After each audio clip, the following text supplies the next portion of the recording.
One day at a busy airport, the passengers on a commercial airliner are seated, waiting for the cockpit crew to show up so they can get underway. The pilot and co-pilot finally appear in the rear of the plane, and began walking up to the cockpit through the center aisle. Both appear to be blind.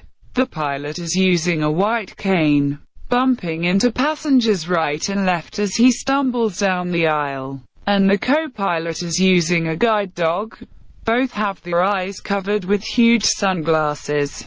At first the passengers do not react, thinking that it must be some sort of practical joke. However, after a few minutes the engine starts pulling up and the airplane starts moving down the runway. The passengers look at each other with some uneasiness, whispering among themselves and looking desperately to the stewardesses for reassurance.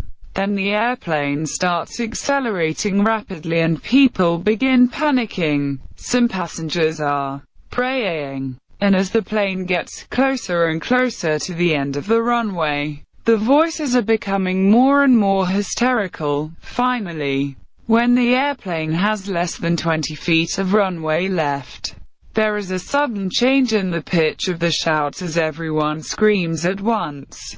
And at the very last moment the airplane lifts off and is airborne. Up in the cockpit, the co-pilot breathes a sigh of relief and turns to the captain. "You know, one of these days the passengers aren't going to scream and we're gonna get killed."